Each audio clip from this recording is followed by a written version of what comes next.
বিসমিল্লাহির রহমানির রহিম। কোরআনের বাংলা অর্থ হইতে পড়া হইতেছে 25। আপনি যদি তাদেরকে জিজ্ঞাসা করেন নবমণ্ডল ও ভূমণ্ডলকে কে সৃষ্টি করিয়াছে, তারা অবশ্যই বলবে আল্লাহ। বলুন, সকল প্রশংসায় আল্লাহ, বরং তাদের অধিকাংশ জ্ঞান রাখে না।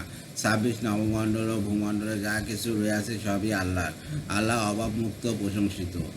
27। পৃথিবীতে যত বৃক্ষ আছে সবই যদি কলম হয় এবং সমুদ্রের সাথে সাত সমুদ্র যুক্ত হয়ে কালি হয়, তবুও তার বাক্যবলী লিখে শেষ করা যাবে না। নিশ্চয়ই আল্লাহ পরাক্রমশালী ও প্রজ্ঞাময়। 28। তোমাদের সৃষ্টি ও পুনরুত্থান একটিমাত্র প্রাণীর সৃষ্টি ও পুনরুত্থানের সমান বই নয়। নিশ্চয় আল্লাহ সব কিছু শোনেন ও সব কিছু দেখেন। 29। তুমি কি দেখো না যে আল্লাহ রাত্রিকে দিবসে প্রবিষ্ট করেন এবং দিবসকে রাত্রিতে প্রবিষ্ট করেন। তিনি চন্দ্র ও সূর্যকে কাজে নিয়োজিত করিয়াছেন, প্রত্যেকে নির্দিষ্ট কাল পর্যন্ত পরিভ্রমণ করে। তুমি কি আরও দেখো না যে তোমরা যা করো আল্লাহ তার খবর রাখেন। 30। এটাই প্রমাণ যে আল্লাহ সত্য এবং আল্লাহ ব্যতীত তারা যাদের পূজা করে সব মিথ্যা। আল্লাহ সর্বোচ্চ মহান। 4র্থ রুকু। 31। তুমি কি দেখো না যে আল্লাহর অনুগ্রহে জাহাজ সমুদ্রে চলাচল করে, যাতে তিনি তোমাদেরকে তার নির্দেশাবলী প্রদর্শন করে। নিশ্চয়ই এতে প্রত্যেক সহনশীল ও কৃতজ্ঞ ব্যক্তির জন্য নিদর্শন রইয়াছে।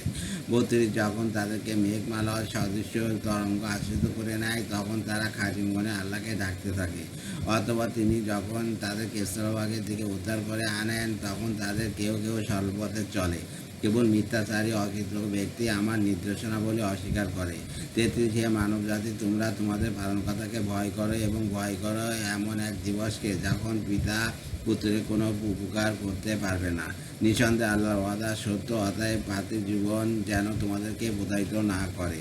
34। নিশ্চয় আল্লাহর কাছে কিয়ামতের জ্ঞান রহিয়াছে। তিনি বৃষ্টি বর্ষণ করেন এবং গর্ভাশয়ে যা থাকে তিনি তা জানেন।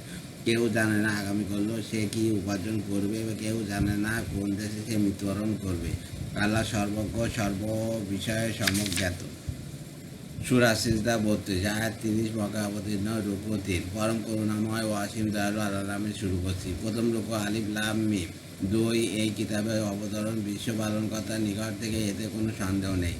3 তারা কি বলে এটা সে মিথ্যা রচনা করিয়াছে, বরং এটা আপনার পালনকর্তার তরফ থেকে সত্য, যাতে আপনি এমন সম্প্রদায়কে সতর্ক করেন যাদের কাছে আপনার পূর্বে কোনো সতর্ককারী আসেনি। সম্ভবত এরা সুপথ প্রাপ্ত হবে।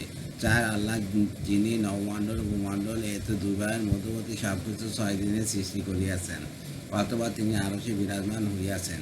তিনি ব্যতীত তোমাদের কোনো অভিভাবক ও সুপারিশকারী নেই। এরপরও কি তোমরা বুঝবে না?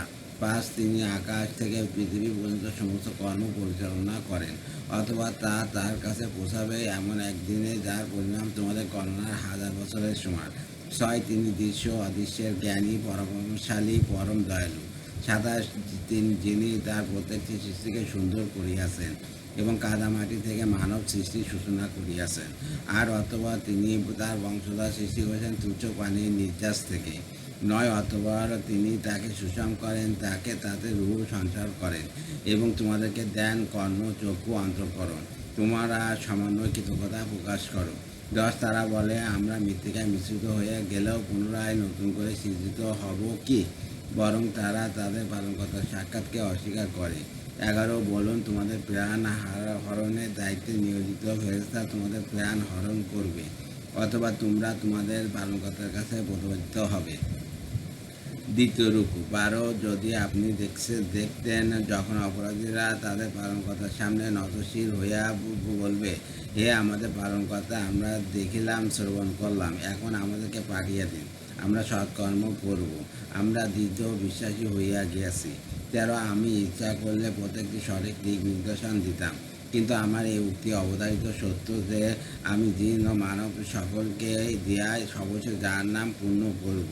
14 অতএব এই দিবসকে ভুলে যাওয়ার কারণে তোমরা মজা আস্বাদন করো, আমিও তোমাদেরকে ভুলে গেলাম। তোমরা তোমাদের কৃতকর্মের কারণে স্থায়ী আযাব ভোগ করো। জিসদার আয়াত 15 কেবল তারাই আমার আয়াতসমূহের প্রতি ঈমান আনে, যারা আয়াতসমূহ দ্বারা উপদেশপ্রাপ্ত হয়ে সেজদায় লুটিয়া পড়ে এবং অহংকারমুক্ত হয়ে তাদের পালনকর্তার প্রশংসা পবিত্রতা বর্ণনা করে।